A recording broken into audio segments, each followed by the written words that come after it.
Good morning. My name is Lillian Govis, Director of Communications and Public Engagement with Buncombe County Government, and this is your community briefing for Wednesday, April 30th.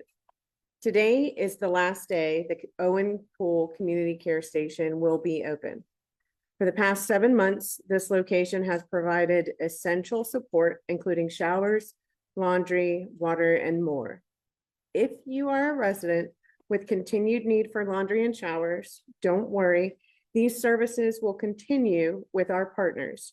You can get free preloaded laundry carts through the Swananoa Valley Christian Ministries at 101 North Ridgeway Avenue in Black Mountain.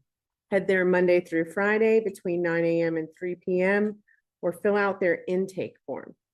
So we'll add that link to our Facebook chat so people can access that directly who are watching this briefing. You can use that prepaid card at the Black Mountain Coin Laundry on Highway 70, which is right by Pepperoni's Pizza. The laundromat is open 24/7. If you are in need of shower services, a new shower trailer is at the Swananoa First Baptist Church in Beacon Village. This is open 8 a.m. to 4 p.m. Monday through Saturday, 7 to 9 p.m. on weeknights, and 1 to 4 p.m. on Sundays. Again, the showers are available 8 to 4 Monday through Saturday, 7 to 9 on weeknights, and 1 to 4 on Sunday afternoons. Today, we're joined by David Smiley with the Appalachian Sustainable Agriculture, who will be sharing about their Feeding Families program, benefiting both farmers and the community. Garrett Poorman from Duke Energy is joining us virtually to share about a new program providing $500,000 in grants to 20 local WNC nonprofits. We also have updates from Deborah Campbell, Asheville City Manager. But first, we will hear from Buncombe County Manager Avril Pender.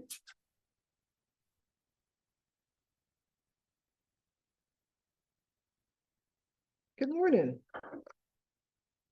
Last week, we learned from the U.S. Department of Housing and Urban Development approved North Carolina's action plan for a $1.4 billion community development block grant, disaster recovery grant, to help Western North Carolina rebuild following Hurricane Helene. The Helene action plan proposes most funds go to housing recovery for low and moderate income residents, with the rest for infrastructure rebuilding and economic development. This is great news for Buncombe County as we look towards rebuilding with resiliency. And on the topic of rebuilding, we're asking for your input. Buncombe County, along with municipalities, have launched Envision Buncombe, a survey that will help us answer an important question. How can our community recover stronger, better, and more resilient while reflecting the voice of the community? It will help inform what projects and programs we can take on as a local government to help advance your community vision. Before the storm devastated many parts of our community, Buncombe County commissioners were working to shape strategic priorities for the next 5-year strategic plan. In the wake of Helene, those priorities may look different. More than 1,000 of our neighbors have already participated, and we hope you will too. Share your input by filling out the quick 5-minute survey at engage.buncombcounty.org/envisionbuncombe. Questions include recovery themes and types of projects you would like to see carried out. The Helene Resource Center is now open at 94 Cox Avenue in downtown Asheville. Stop by for one-on-one recovery support, including FEMA and U.S. Small Business Administration assistance, help from North Carolina Disaster Case Management, info on free programs to make your home more storm resilient, like the Hazard Mitigation Grant Program, and more. No appointment needed. Just come when it's convenient for you. We're open Monday through Friday, 8 a.m. to 5 p.m. Free parking is available across the street, and the ARC transit stop is nearby. While the deadline to apply for FEMA has passed, please stay in communication with FEMA and provide any necessary documents. FEMA is offering the sale of a temporary housing units to eligible occupants currently living in FEMA-provided units and who lack a permanent housing option. Let's talk a little bit about how this works. Eligible occupants receive a letter from FEMA asking if they're interested in purchasing the travel trailer or manufactured housing unit they are currently occupying. If interested, occupants must sign and return the notice of interest form. Interested applicants will be provided information on the sale process and requirements. To buy the unit they're living in, occupants must lack permanent housing, follow the rules of their license agreement, and agree to key conditions, including getting hazard insurance, ensuring code compliance, covering relocation of utility costs, and accepting the unit as is. FEMA is using the national average U.S. General Services Administration sale price of similar units as the base sales price. If eligible applicants are not able to afford a unit price, they can petition for a reduced price. Eligible applicants who do not want to participate in the sales program can continue to live in their FEMA-provided unit temporarily until the program ends with verifiable progress towards their long-term housing plan. And I'll say here, please remember that FEMA is a part of the resource center that is located at 94 Cox Avenue. So if you want more information on that sales program, please stop by again Monday through Friday, 8 a.m. to 5 p.m. The SBA Business Recovery and Resource and Assessment Center, which is at the Asheville Buncombe Chamber of Commerce, has closed. Applicants can call the SBA Customer Service Center with questions regarding their application. That number is 800-659-2955, or you can email disastercustomerservice@sba.gov. That's one word, disastercustomerservice@sba.gov. For people who are deaf, hard of hearing, or have a speech disability, please dial 711 to access telecommunications relay services. Learn more and apply at sba.gov/disaster. If your private road or bridge was damaged during Tropical Storm Helene, there's a state program that might be able to help. The North Carolina Private Road and Bridge Program was created to support property owners across Western North Carolina who are impacted by Helene. The program focuses first on fixing private roads and bridges that are the only way an emergency service can reach homes where the property owner lives for more than 6 months of the year. It also prioritizes repairs where multiple homes, businesses, or recreational areas rely on that road or bridge. To get started or learn more, visit buncombeready.org. Right-of-way debris pickup has ended in Buncombe County.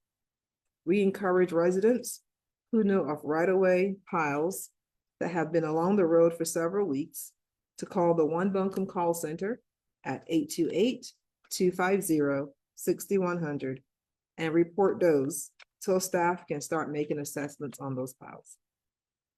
If you have applied for private property debris removal, make sure you have submitted all the required paperwork as soon as possible. The deadline for residents and local businesses to provide all the necessary paperwork for private property debris removal is May 15th. So the application process closed, but now you have some time to get that necessary paperwork turned in. This will ensure that crews have the available time to look at your application and get it processed as quickly as possible. If you have questions about your application, please call the One Buncombe call center at 828-250-6100. Previously, we asked county residents to email the U.S. Army Corps of Engineers for concerns regarding the private property debris removal program. However, we got the unfortunate news that due to technical difficulties, these emails have not been going through. We're very sorry for that inconvenience that this may have caused. And now we ask residents to forward or resend those emails and concerns to Debris Management Helene. One word, Debris Management Helene at buncombecounty.org. Buncombe County staff will review your message and triage your concerns accordingly. You can also call the One Buncombe call center at 828-250-6100 to report concerns. Helene recovery programs available to county residents include Agriculture Crop Loss Program. If you are an agriculture producer who lost crops due to Helene, a new program can help with monetary losses. Covered losses include damage to reported crops, farm roads, nursery stock, commercial trees, bushes, vines, farm equipment or farm buildings, and greenhouses. Applications will be received through Friday, May 2nd. If you have questions or need assistance applying, reach out to Buncombe County Co-op Extension at 828-255-5522. Another program is the North Carolina Disaster Case Management Program. The free program is available to guide survivors through the recovery process. After you complete the initial needs survey, a case manager will help you to make a recovery plan that fits your needs, help you find available resources, and work through challenges caused by the storm. Call 844-746-2326 or fill out the intake survey at buncombeready.org to begin getting the need that help you deserve. And now we would hear from David Smiley, Program Director, Appalachian Sustainable Agriculture Project.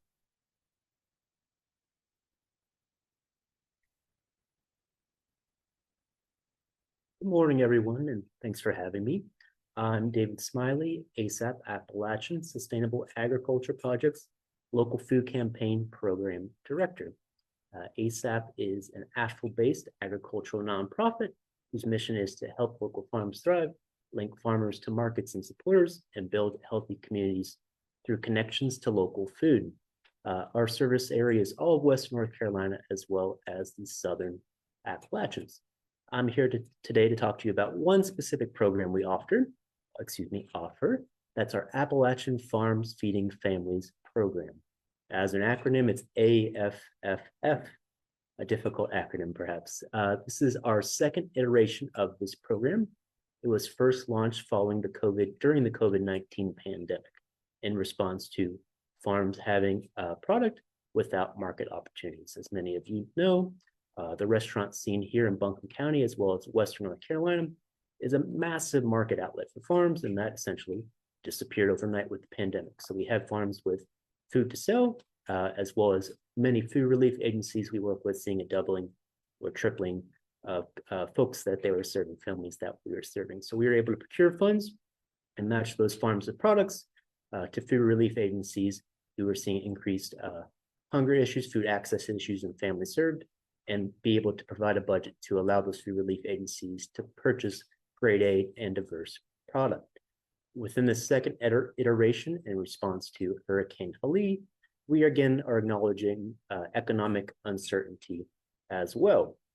And so with that, this is a dual benefit program in that we want to both pay farms for their product as well as feed our community. And so with that, there are two iterations this time around. We have Appalachian Farms Feeding Families ECE, which stands for Early Childhood Education. So essentially preschools, and then Appalachian Farms Feeding Families Restaurants. So similar programs with slightly different audiences. And so thanks to support from a few of our grant funders, which I'll acknowledge in making these programs available to our communities, Community Foundation of West North Carolina, Dogwood Health Trust, Nantahala Health Foundation, Farm Aid, Pine Gate, WNC Bridge, United Way, Big Brothers Foundation, and donations to our Appalachian Grown Farmer Relief Fund. Starting with our Appalachian Farms Feeding Families ECE program, our aim is to serve early childhood education centers, also known as preschools, and predominantly CACFP sites, which is Child and Adult Care Feeding Program. It's a federally reimbursed preschool program. And so within that, we are providing budgets to applying preschools so that they can purchase product direct from farms. Preschools are awarded either $500 up to $1,500, dependent on their preschool size. This grant is available to preschools across Western North Carolina, so all 23 counties. Applications are currently open, and we are currently approving applications on a rolling basis. Quite a few preschools and farms therein are already working together and have budgets for purchasing. So how does it work? The preschool applies. Many of those preschools come into that application already with a farm that they would like to work with. And as an organization, we want to prioritize those relationships as well. So if the preschool names a farm they want to work with, we're all for it, and we'll provide the budget and help them move forward. So with that, if they don't yet have a farm they want to work with, we're prioritizing farms that were significantly impacted by Helene to help them recover either from infrastructure loss and or economic uncertainty. And with the acknowledgement as well that Helene recovery is a long-term process, we're certainly not through it. And this cash flow to farms early in the season, and both our Appalachian Farms Feeding Families program pay farms upfront for distribution across the season, because we know that much of their cash flow has been disrupted in repairing on-farm infrastructure as well as economic uncertainty. And so with that, we'll pair those farms up with the preschool, and we'll develop a sourcing plan. So that could be delivering food for snacks at that preschool for full meals, or if it works best, a CSA box for families to take home. So again, that's our Appalachian Farms Feeding Families ECE program, Early Childhood Education Program. A similar program that we're administering at the same time is our Appalachian Farms Feeding Families Restaurants Program, AFFF Restaurants. And so within that, our acknowledgement that the restaurant scene here in Buncombe County as well as across Western North Carolina is such an important outlet and economic driver for our communities, and especially farms. And it will be disrupted for some time into the future. So again, dual benefit. We want to help restaurants maintain their staffing as well as their relationships with farms while paying farms for their products as well. So many people benefit therein. Restaurants can decide whether they want to use it to buy CSAs or local food for their staff, perhaps if they're not yet back open, or just want to, supplement perhaps reduced hours for the staff, or if they want to use it for supplementing their local purchasing budget. Entirely up to them and what works best for their restaurant business. We know they know their restaurant better than anyone. So within that, restaurants apply. It's $1,000 up to $2,500, dependent upon number of staff members employed. And many of those restaurants are coming in because they source product every single day. They already have those farm pairings and farms they want to work with. And so we're honoring those relationships and helping them move forward. And some of the ways we're scoring that application and rubric therein is prioritizing those restaurants who have had infrastructure damage, significant economic loss, and a long-standing relationship with farms and local sources, which are all named within their application. That program is available across 18 Western North Carolina counties. Again, applications are open, and we are approving applications and have approved about 10 to date. How does that program work? Very similar to that ECE program. We'll approve applications. We'll make those farm and restaurant pairings. Money goes straight to the farm, and the farm and the restaurant decide how they want to move forward, what that ordering looks like, how many weeks that order will stretch on into the future. So far, let's see, we have about 10 awards. 7 of those are in Buncombe so far, with 4 of those farm pairings being Buncombe County farms. For more information on those programs, you can go to our website at asapconnections.org, asapconnections.org. There you can also find information about engaging many of our programs and how to better find local food, farms, farmers markets, restaurants that support local, and much more. If you don't enjoy using the internet or just want to talk to somebody, you can call our office Tuesday through Thursday, 9 to 5 at 828-236-1282, 828-236-1282. That's everything I have, and thanks for having me this morning.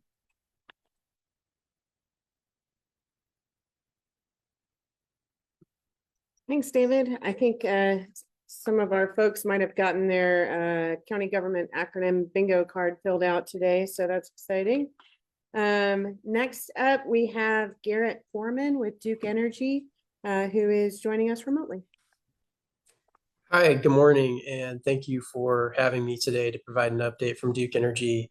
And I just want to start by saying thank you on behalf of the company to our communities and our customers for your partnership over the past 6 months. Helene was one of the most impactful storms in our company's history, and we've really been humbled by the strong partnerships with local, state, and federal officials, by the resilience of our communities, and by those who are now doing the hard work of long-term recovery. And we're committed to standing side by side with our communities as they work toward a full recovery. And for us, that means a few different things. It means rebuilding infrastructure and putting permanent solutions in place that make the most sense for our customers. It means protecting reliability for those customers, addressing vegetation issues, and implementing technologies that make our grid stronger and smarter so that we can reduce the number of outages for our customers. It means assisting them with account questions.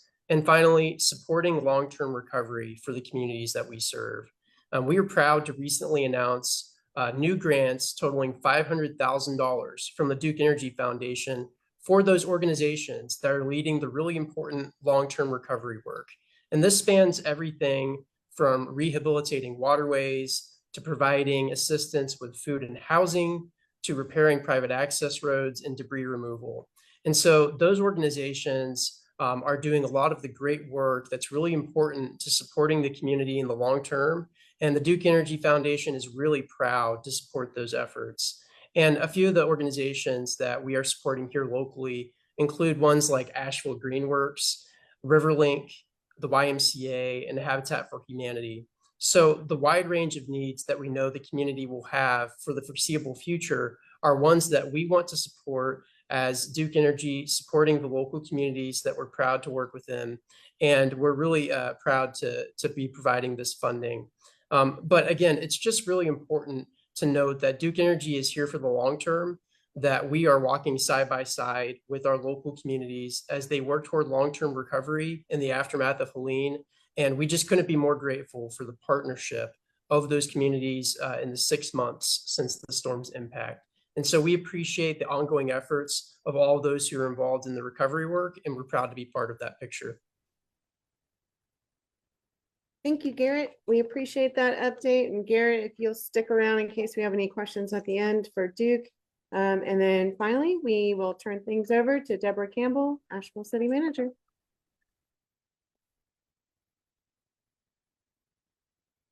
Thank you, Lillian, and good morning. My name is Deborah Campbell, and I serve as the city manager for the city of Asheville.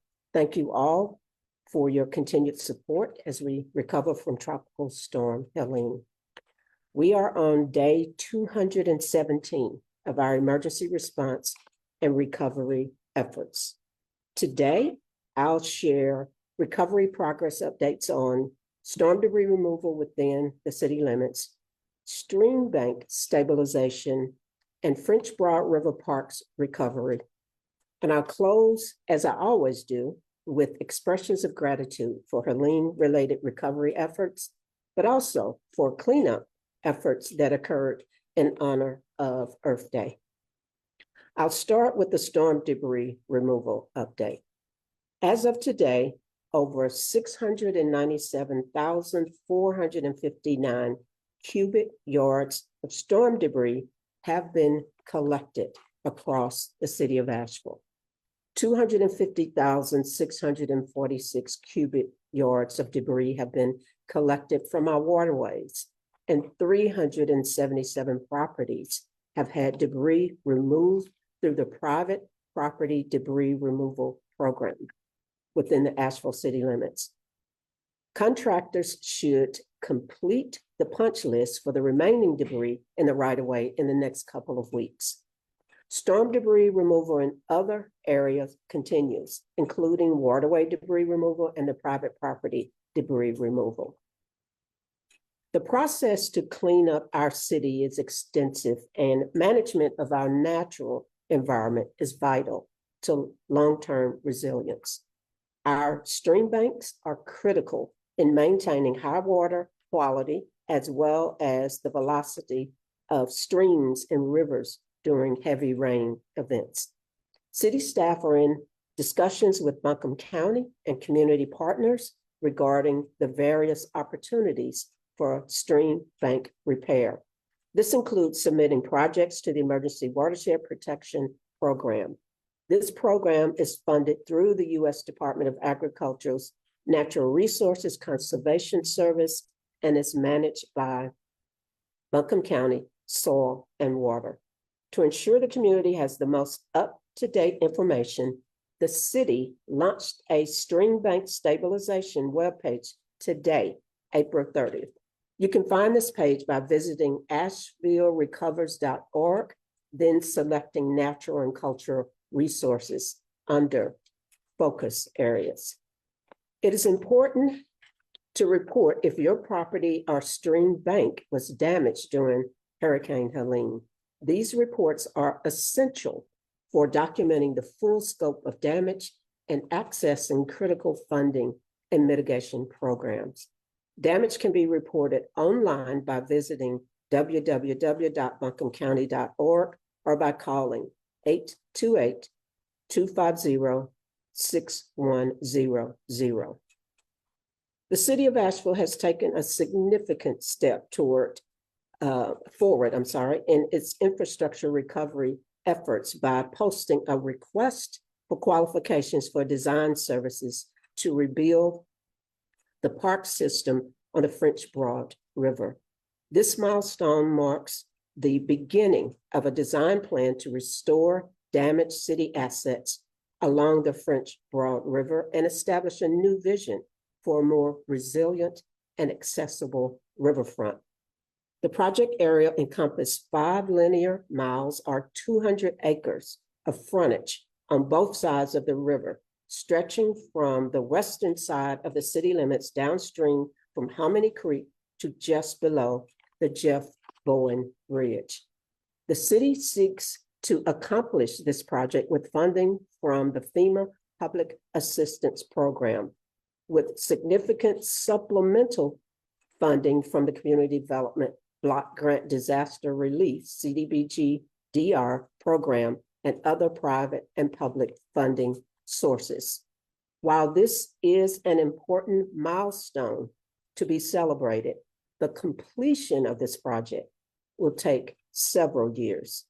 Using a phased approach, public access will be maximized throughout the duration of the project, allowing as many amenities as possible to be open for public use. In conjunction with storm recovery efforts, the city continues to advance its capital improvement plan as well as bond projects. The integration of these initiatives ensures a coordinated effort to strengthen Asheville's infrastructure and economic stability. As the project progresses, more information about community input opportunities will be made available. I'd like to thank all the dedicated staff who have worked tirelessly over the past 7 months to reach this exciting turning point. It has been a true collaborative effort with the recovery leadership team and the following departments: Capital Management, Asheville Parks and Recreation, Communication and Public Engagement, Finance, Planning and Urban Design, Public Works, Transportation, Sustainability, Community and Economic Development, Information Technology Services, and the staff in the city manager's office. I would also like to invite the community to properly dispose of their hard-to-recycle items at the Hard to Recycle event this Saturday, May 3rd, from 10 a.m. to 2 p.m. at Reynolds High School. Items that will be accepted include small appliances and TVs, batteries and scrap metals, books and cardboard, food-grade styrofoam and white packaging, cosmetic and cleaning product packaging. More information about this event can be found by visiting ashevillegreenworks.org/hard to recycle. And as usual, I'd like to extend continued thanks to the mayor and city council, all of our dedicated City of Asheville employees, our other partners in the county, state, and federal government, as well as our private and nonprofit partners who continue to work tirelessly on recovery efforts. I normally close with that message, but today, before I close, I'd like to take a moment to recognize the collaborative effort that made a real difference in our community over the past 2 weeks. A big thank you goes out to the City of Asheville staff, NCDOT, Target, and Asheville Greenworks for organizing and completing not one, but 2 litter sweeps along Hendersonville Road and in multiple downtown locations. In total, 36 volunteers came together and collected 45 bags of litter, helping to keep our streets and public spaces clean. I also would like to thank all the other organizations who engaged in cleanups around the city, including Explore Asheville, Riverlink, and Mountain True. We truly appreciate your efforts and all the organizations I didn't name who took time to pitch in to keep our city clean in honor of Earth Day. Now I'll turn it back over to Lillian.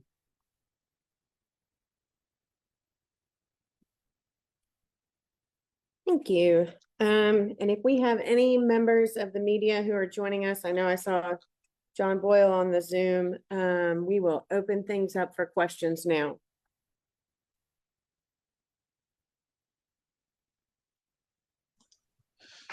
I do have a question for you.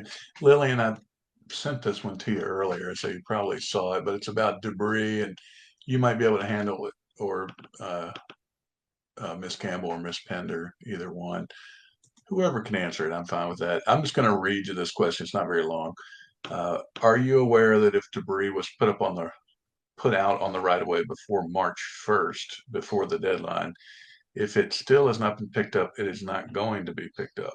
And residents' only way to get help with debris removal in the right of way is to go through the private property debris removal program, which has a deadline of Tuesday, May 15th, as y'all mentioned. The only reason I found this out is I called Buncombe County and got a response that FEMA failed to do what they said they were going to do. So I was hoping to get a response to that from the appropriate authorities. Yeah, Ben, would you pull up the debris slide that we showed earlier? And we touched on this some, but so a couple things with that.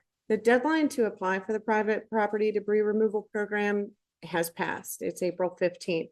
The deadline of May 15th is actually the deadline to get all of your paperwork settled with that process. So those are 2 different processes.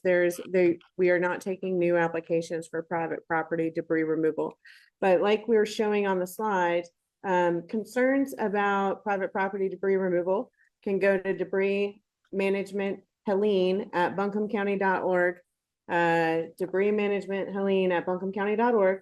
If folks have questions about the status of their private property debris removal application, where they are, obviously we got thousands of those.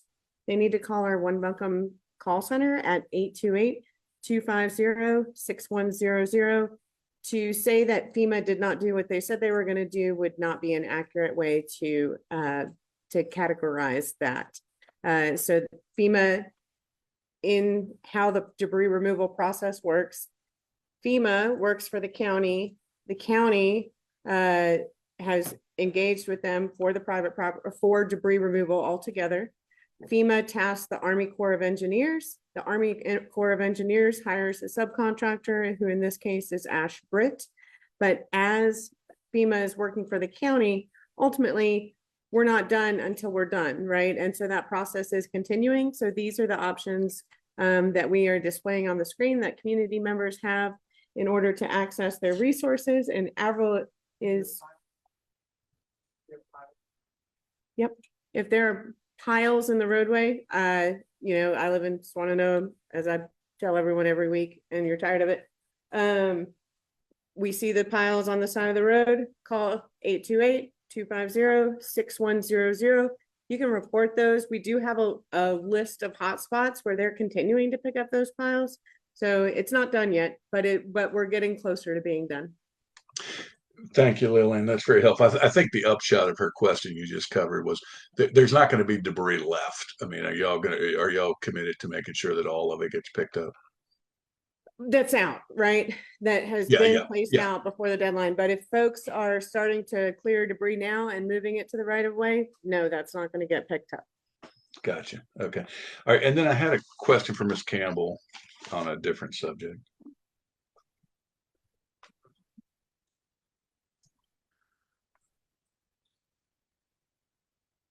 Good morning, Jen. Good morning. I was trying to figure something out for a reader about homelessness and the $225 million HUD emergency grants that y'all got. I've heard different numbers about what might be earmarked for homelessness. One person said $25 million, and then the county would match that, or they've pledged to match that. But I know some of this also is in the works. Can you speak to what the tentative plan is right now, as far as what might be allocated for homelessness recovery? So, John, I don't have that information off the top of my head, but you can go to our website and get that information. And hold on, I'll let, no, public information. Come on. Dower Hitch. Hey, John, how are Hey, you? Della, I'm good. How are you? I'm good. I'm good. So can you repeat that question for me so I can make sure that we can get that information to you? Yeah, I'm just trying to clarify for a reader if the city, through the HUD, the $225 million HUD appropriation, has committed or tentatively committed. His understanding was about 25 million, which the county would then match to homelessness recovery efforts, which would include infrastructure and operations. Sure. It sounds to me like the question has to do with the buckets that are in the CDBG-DR action plan, which we're still waiting for HUD to review. So I guess probably the easiest thing is if you can shoot me an email with that question, I can make sure that we get to you what those different buckets are with respect to this question. And if you go to ashevillerecovers.gov, the entire action plan with the dollar amounts in each of those different buckets is available there. So if you want to do that first and see if that gets to the root of it, and if it doesn't, then feel free to give me a little bit more specifics and we can get some clarity around that question for you. Yeah, that sounds good. I'll root around on there, see if I can dig something up. And if I can't, I'll bug you with it. All right, sounds great. Thanks, John. Thank you, Dell.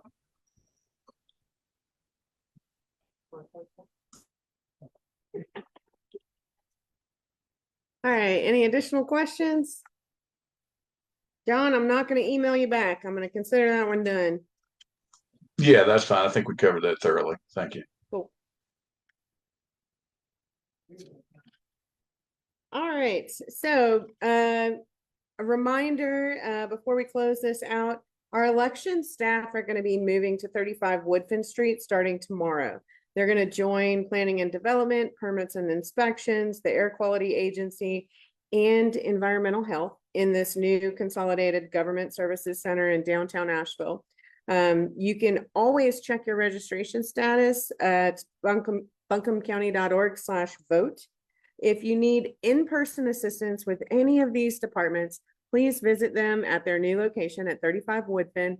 There's surface parking available right in front of the building for free, so you can park there. And so all of those departments have now relocated to the government services building. That's 35 Woodfin Street, and that includes planning and development, permits and inspections. So if you're working on those rebuilds, the air quality agency, environmental health, really important for folks who have wells. They are all new in the new consolidated government services center, just next door to 200 College Street. To stay informed about Helene recovery, bookmark engage.buncombecounty.org/Buncombe recovers. Sign up for phone alerts by texting BC alert to 99411, or just give us a call at the One Buncombe call center at 828-250-6100. We appreciate you joining us today. Our next briefing is Wednesday at 11 a.m. And reminder, that will be our new schedule where we go once a month on the first Wednesday of the month at 11 a.m. And so The one next week will be our community briefing for May. Thank you.